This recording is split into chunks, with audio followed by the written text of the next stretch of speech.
morning, good afternoon, good evening. Emmanuel Imbisible again is my name, and I'm glad that we are we're listening to each other again. I'm glad you're following up on us. Those of you who have subscribed to our YouTube channel, those of you who follow us on the Facebook, and we are now moving even to Insta. You'll be seeing us on Insta, Orchard of Marriage. Yes, coming from the Orchard of Marriage. We want to reach out wherever there is a married person. We want to make sure that we are able to reach out to them. Wherever there is someone who is intending to get married, someone thinking about marriage, every stakeholder in marriage, children, in marriage, everyone who is a stakeholder in marriage, we want to make sure that we are able to reach out to them, and then we can share this good news to them. So, this time I have a very interesting message. A very interesting message. I want to believe that maybe you've been blessed. You listened to the message we shared last time, which was work, which was about marriage is work. The message was marriage is work, and this time I have a very close related message to that. Last time we said marriage is work, and it is hard work, and this time I have brought to you a message which says that man was created to work. Man was created to work. So thank you so much for listening in, and I am glad that you've kept checking on us, you've kept sharing our message with many people, you've kept checking our TikTok account, and you will go and check our Instagram. Yeah, we are there to reach out wherever every married person is, every stakeholder in marriage is, and I'm very glad and grateful to God for what He is doing in us. So yes, the message is very clear that man was created to work. When you check out in the creation story in the book of Genesis, chapter 2, verse 8. Chapter 2, verse 8, God creates, He formed man. He formed man, of course, from the dust. And verse 15, He gave him the garden. He took him to the Garden of Eden to work it and care for it, to tender it, to work it. So I want to pick the message from there, and then I will be coming up with more illustrations, with more messages, with more explanations, with more examples. So God created man, and the first thing He gave to him was the garden to take care of. The first thing was not taking him to the beach. The first thing was not taking him maybe to the job. The first thing was not taking him to the park. The first thing was to take him to the garden. And remember, not a forest, not just a vegetation, not just hills and valleys, but to the garden. You know what a garden is. A garden, you plant it, and you have to care for it, and you have expectations from this garden. So you don't just plant it, but you also have expectations from this garden. So, my dear friends, members, wherever you are, man was created to work. And I will zero so much as going ahead, zeroing on the man. The man, actually, as a matter of fact, is the one I'm looking for this time. The man was created to work. Because when you are in Genesis chapter 2, verse 8 and verse 15, the woman is not yet in the picture.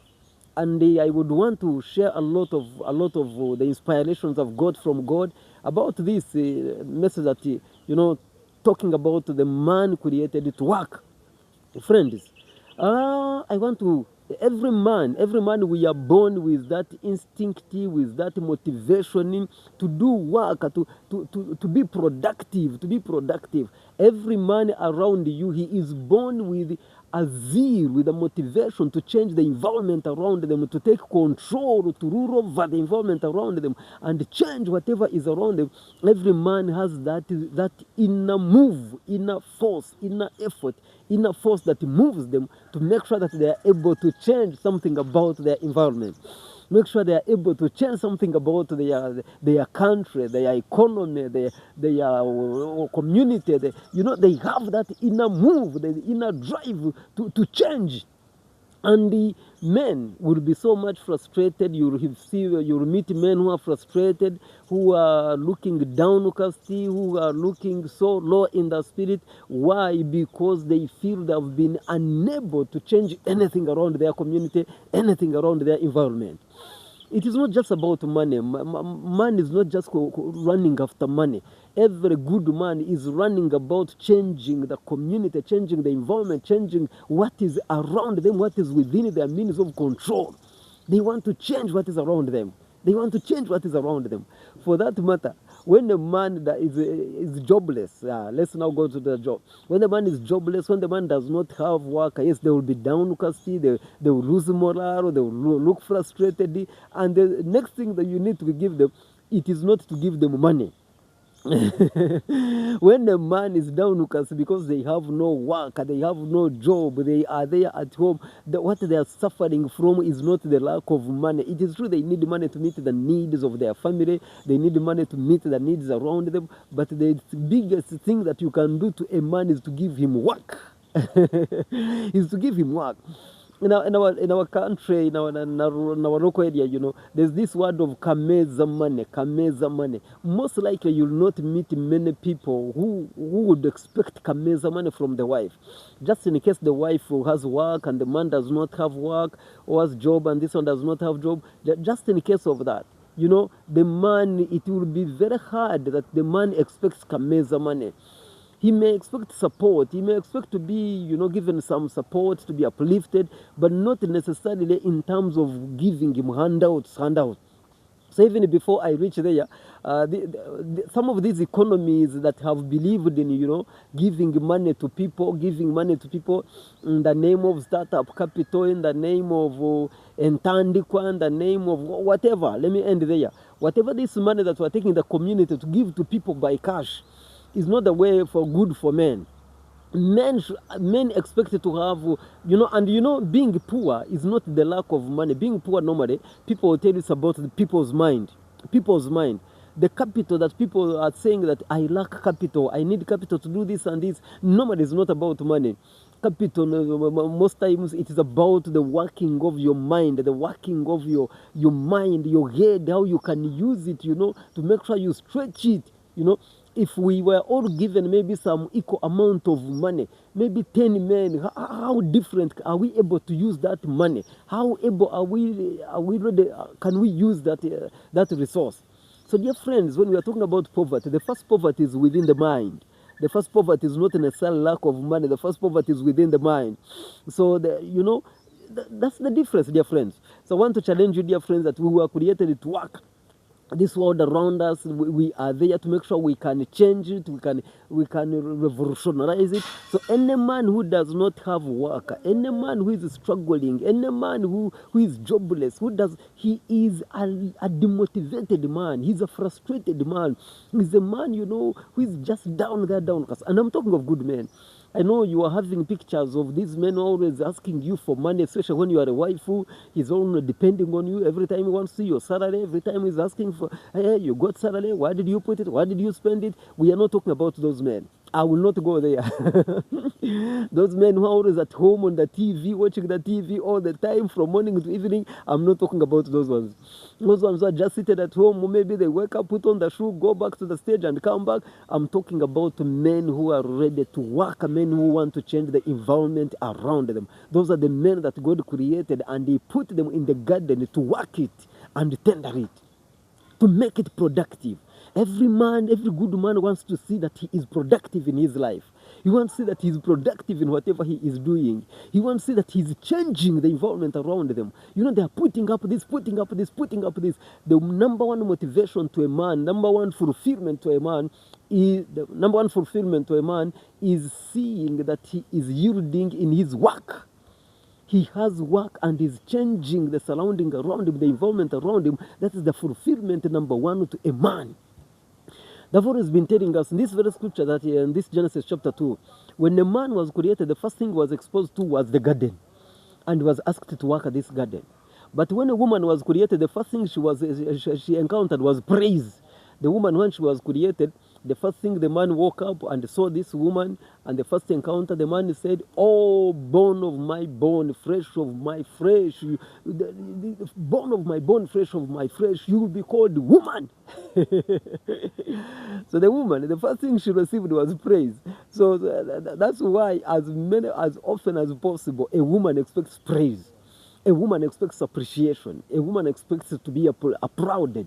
A woman expects, to be told those good words. She has come from the salon. You should not forget to tell her that, oh, you look so nice today. Oh, you've done a wonderful salon this time. Oh, she has done some painting. You need to make a comment about it, dear friends, and it should be a good comment. She has bought some new top, maybe some new outfits. She wants you to make a comment about there. So they were created for that praise. As often as possible, every woman would need that praise, would need it to be appreciated. But every man would need to be given work. We need to be given work.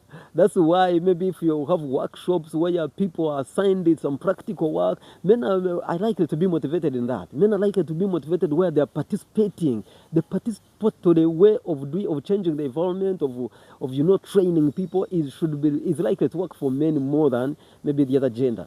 So I want to challenge you, dear friends, if you want to give anything to a man, it is not about money, but the man needs to be given work. So I want to talk to the ladies even before we go ahead. If you have a man, maybe he's at home, he does not have work, he does not have job, he has been there for some time, for years, you see him struggling and you want to support him, it is not to get him money. If it was possible, the good news that you can ever do to a man is that I got a friend of ours, he's willing to give you a job, he's willing to give you work. I got some people who are willing to work with you, are willing to find you what you can be doing, who are willing to give you a work, to assign you work. And when you bring that idea of work, if you're able, I know it's not easy.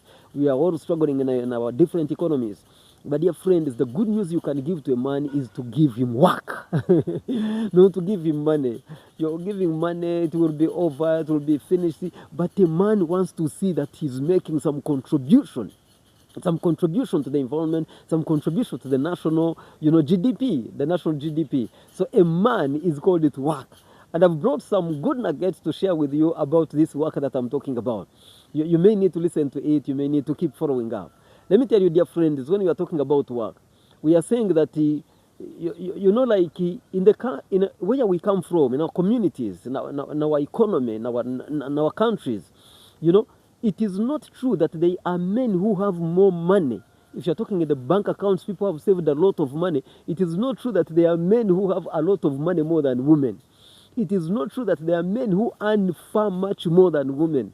It is not true at all. As a matter of fact, in our country, Uganda, where I'm talking from, you realize that when you come from the president who is a man, going downward is, if you are to say what the constitution says, when the president is not there for any reason, who can be the next president?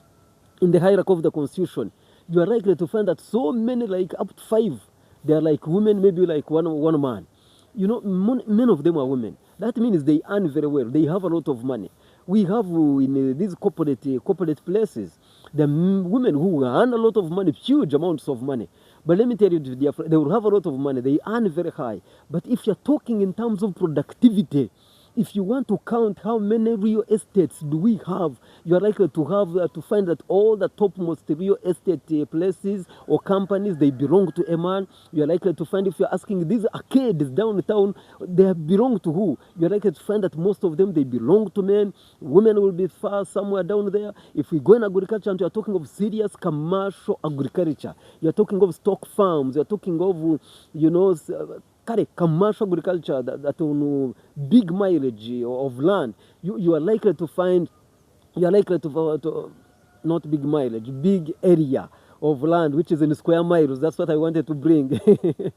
Sorry for that. So if you're talking of those big businesses, you're talking of real estate, you're talking of transport companies, you're talking of manufacturing companies, you're talking of agriculture businesses, you're talking of, arcades downtown, big booming businesses downtown, you are likely to find that most of them, they will be belonging to a man. Yet, we have women who earn a lot of money handsomely, far much more than men. They rule over us. They are our corporate leaders, our corporate executives. But dear friends, I want to tell you, if you want real contribution to the GDP of the country, you want real contribution to the gross domestic product, if I must put it in plain language, I want to tell you, you need to empower the man to make sure men get work. You need to make sure that men get work. Women, when you're empowering a woman, and I'm talking to the leaders, dear friends, when you're empowering a woman, it is very good, and I encourage it. I've been blessed. I was brought up by women. As a matter of fact, my grandmom, who was running up and down to mobilize the tuition for me, school fees for me, she's a woman. And she's a woman, and the women have been so much resourceful to me. But I want to tell you, do you know what happens? That in most times, empowering a woman is likely to bring very good medical care for in the families, medical care in the families, good education in the families. Children will go to school, the dropout rates will drop, and more children will be kept in school. Yes, the girl child support will be there, and the medical care will be there, and maybe they can live well, they can live well. So the women are likely to take care of that. Social life of the family is likely to improve, it's likely to be very good. But if we are talking in terms of assets acquisition, you're talking in terms of contributing to the economy of the country, you're talking in terms of uplifting our economy, dear friends, you need to find men who are in productivity, who are in production work, who are involved in these businesses. Why does it happen like that? In science, the science of the social science maybe that helps us to work is that men are likely to, they are territorial.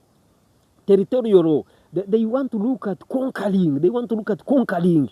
Their desire and zeal to make a change on the economy, to make a change on the environment is never fulfilled, is never satisfied. They still want to achieve the other and the other and the other.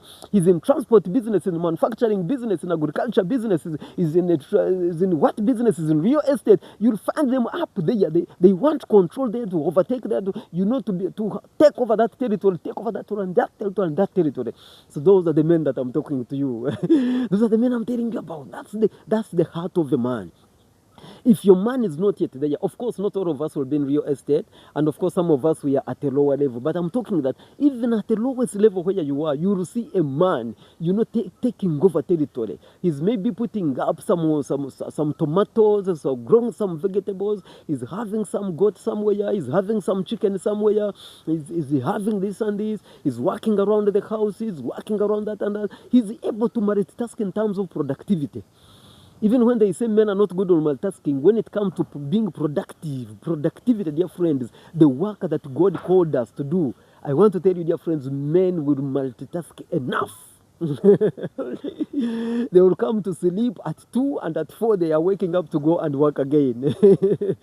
So if you're talking of in terms of contributing to the gross domestic product of the country, to production in our economy, to production in around where we are, in our families, dear friends, you are likely, you'll be blessed. You are likely to need a man to find work, a man to be in production, a man to be there when he is able to cause some change. And remember, Deuteronomy chapter 28, verse 12, what does it tell us? That God will send rain to our crops, to our plants. He will send rain to make sure that we have enough food, but also God will bless the works of our hands. God will bless the works of our hands. So I want to tell you, dear friends, that when you are doing work, God has promised already to bless the works of our hands, not just miracles every other time having manna. As a matter of fact, we are told something very interesting in this message, that the Israelites, when they reached Canaan, when the Israelites were coming from Egypt and they reached Canaan, led by Moses, then later by Joshua, when they reached Canaan, manna was coming. But as the time came when they started eating the food from the land of Canaan, manna was no more. So that shows you that we cannot live on miracles every other time. We need to work. God is ready to bless the works of our hands. How does he bless us? Dear friends, I want to tell you, we are taught about budgeting, we are taught about financial planning, we are taught about financial discipline. But I want to tell you, as often as possible, we are likely to be spending more than we are earning. Most of us, we are likely to be spending more than we are earning, and sometimes without debt, we are likely to earn more than we had projected, to earn more than we had thought of. People would wonder about you. Most of you, maybe you always wonder about yourself also. What is it? Like you earn some amount of money, but your expenditure is normally higher than that. Somehow you keep getting here and here. Maybe there are gigs, like the younger people will say. Maybe there are deals here and there. Maybe as long as you're ready to work and your mind is up and you are focusing, you are exposed and you're determined to work, and you want to add on this and the other, add on this and the other. And in the right way, members. This must be in the right way. This must be in the godly ways. It should not be in deals where one you're cutting on taxes, one you're cheating people, you're corrupt here and there, you're stepping on people's toys, you're throwing away people. It should not be about that. When we are territorial and we want to take over territories, we want to rule over, we want to take over, nations, dear friends, it should not be about, throwing away people, stepping on people, you buy someone's job. You put in money to pay for someone's job which they have been doing such that you can get it. So dear friends, I want to challenge you that yes, you need to take it very seriously, that men need to be in work, need to be having work such that they can contribute to the production of the country. You need to empower the men, need to be empowered, the men to be trained, the men need to be taught and to be aroused, they need to be motivated, they need to be, we need to uplift men to make sure they are involved in work. And dear men, I'm talking to you that at all costs you need to find some work. You can't be a man and you're being at home on the TV morning to evening. No, it may not work very well. You need to work on, maybe you have a shoe, you've been working on this shoe and it has even grown already because you are looking for work. You are looking for what you can start on to work. Our children should not beg for bread, dear friends, when you are Christians. So I want to challenge us, dear friends, and Proverbs 13:22, what does it say? A man should be able to leave an inheritance for his children's children. Now that's what we are talking about. Leaving an inheritance for your children's children. A man is always on that inner drive. Inner drive. I know there's some family I was talking to, they have been putting up rentals, and this lady was telling me, where we are now, every child we have a house for them. The houses we have put up, real estate, the rental houses. The houses we have put up, every child has a house that are equal to the number of our children.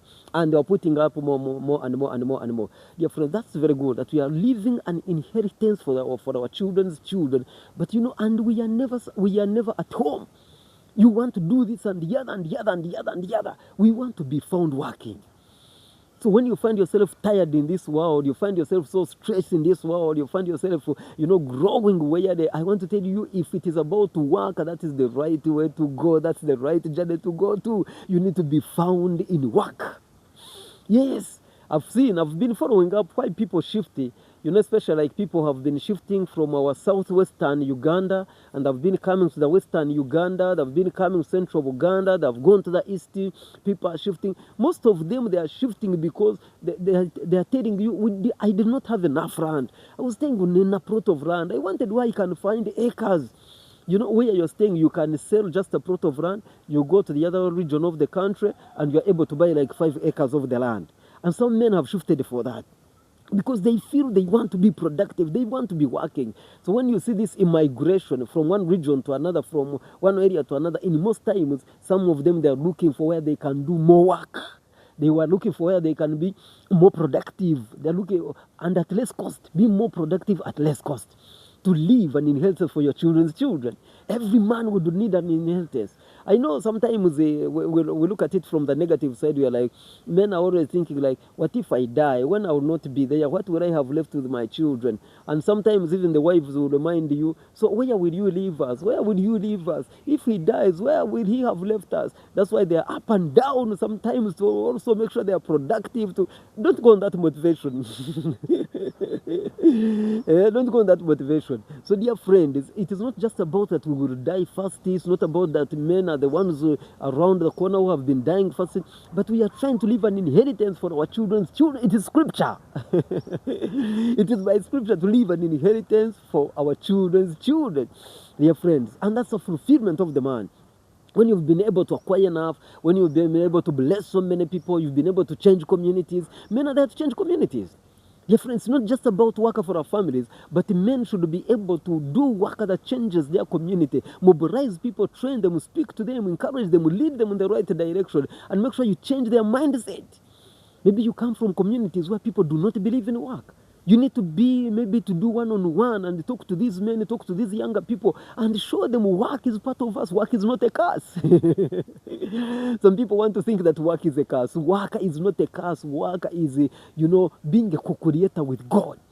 God worked for 6 days. God is a working man. He's a working person. He works. So therefore, we also have to work. We ought to work, dear friends. We ought to be up and down. Wake up very early in the morning with a program. Each day you are waking up. I am waking up this day. I'm doing this and this and this and this.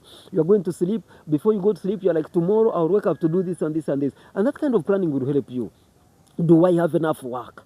Do I need to create more work? When you are struggling with children's school fees, you're struggling to take care of your family, to bring enough food at home, dear friends. The point is not to cut the costs, to make sure we'll be eating maybe meat once in a month. Meat is a special meal to most of our families. We'll eat it once in a month. We'll stop taking milk. We'll stop taking bread at home. That's not the best way to do. The best way to do is instead, how do I do more work to earn more for my family? Because if you're struggling with just food and this, are you able to have assets for your family, for your children's children? So, dear friends, I want to encourage you. And when you are talking about, Timothy, last episode, I shared with you about the scripture, which I just quoted off head. 1 Timothy chapter 5, verse 8, where they said, a person has a responsibility to take care of their family, and that is also in 2 Corinthians chapter 12, verse 14. That you and I, we have a responsibility of taking care of our families. Our families should not beg. Our families should not be just scattered. The children are dropping out of school and they have no fees, and you are not minding about family planning. You are not minding about the number of children you have. You are not feeding them. You are not taking good care of them. Dear friends, men, we are called to work. And I gave you a good foundation, dear friends, that empowering a woman will reach us somewhere and will end somewhere. Most of them, you will have given good health, you will have given medication for the family, it will be catered for, you will have enough food for the family, you're likely to have enough food, children are likely to study, to be in school and study. For a good wife, most of them will even struggle, even when they have a lot of money, to take up responsibility for such, and the man is around. But when you empower a man is looking at the in-laws, is looking at the relatives, is looking at the parents, the uncles, the cousins, the where, is looking at the friend, the neighbors, looking at his parish, is looking at his sub-county, his district. The man is looking at the real estate, looking at the produce, is looking at agriculture, is looking at as many things as possible where he can make an impact, where he can make a contribution, where he can make a change. Younger people, do not go out when you are lazy. Young girls, don't marry lazy boys.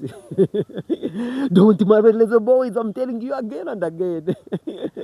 Dear ladies, don't marry a man whom you're saying he's already rich, he's already having money, he's coming from a rich family. This one is good, is able to take care of me. That is from hell. To hell with that. You're not marrying a man because he has enough money, he has already built a home, he already has a car he's driving, he already has businesses running, and you're marrying him because everything is already there. I don't want to be such a kind of girl. I want you to be a girl who is saying, I want a man who is a hard-working man who can support me as I work, he's working, who can hold my hand, and we work and make a contribution. Some of you are going to grow up, or you are somewhere, and the parents is not an issue. The parents are already established, they're already in their places. But you also have to establish your legacy. When you have not worked hard, the word legacy will be very far from you. Yet you need to have this word legacy. What legacy are you leaving behind? A legacy of being hardworking. Hardworking. A friend of mine was telling me their son is on vacation. And he asked to be going with the mother to the shop, and they begin to doing work together. He already asked some. I like those situations where the child on vacation, on holiday, they're like, Daddy, if I could have this amount of money, and of course within their means, if I could have this amount of money, I could do this and this and this and this and this.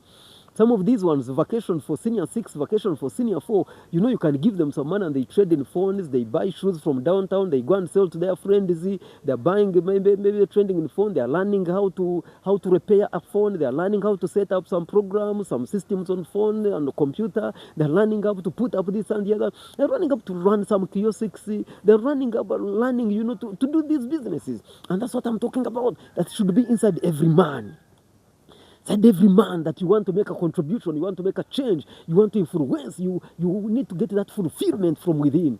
That you are able to change your society, you are able to change your community, you are able to make a contribution to the gross domestic product of the country. Yes, gross domestic product of the country.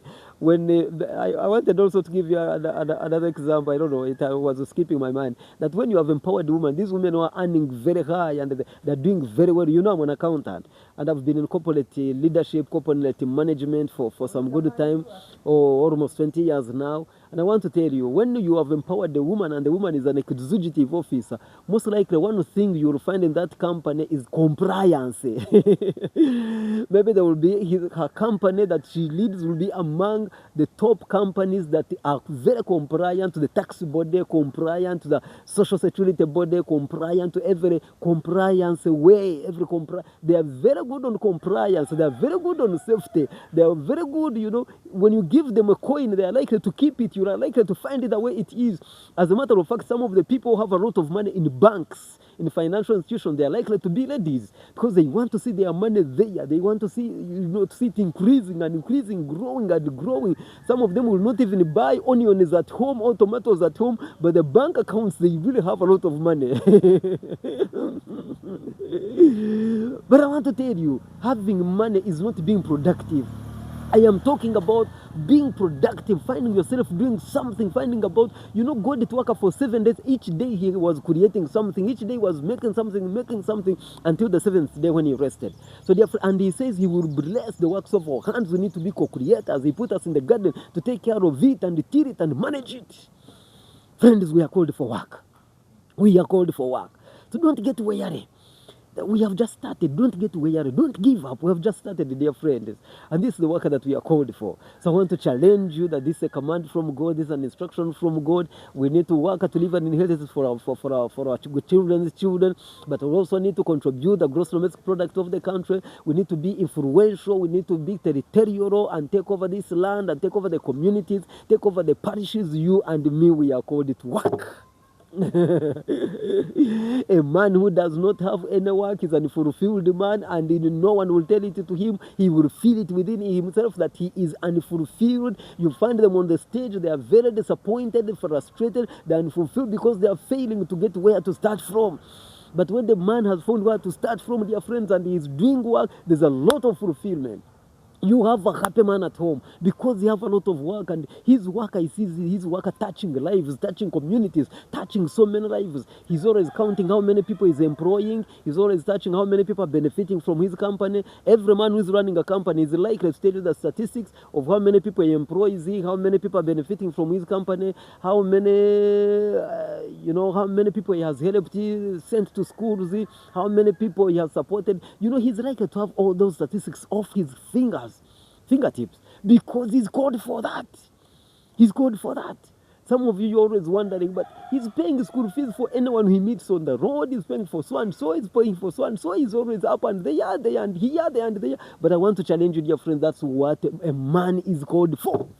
So empower a man, support a man, that he can change the community. He can be productive. He can do work, and he can yield a lot in doing this work. Thank you so much, dear friends. May the good Lord bless you. And this is what I'm calling us for, that the man is created to work. The woman comes and the first thing is praise, but to the man, the first thing is to do work. Nice time. Bye-bye.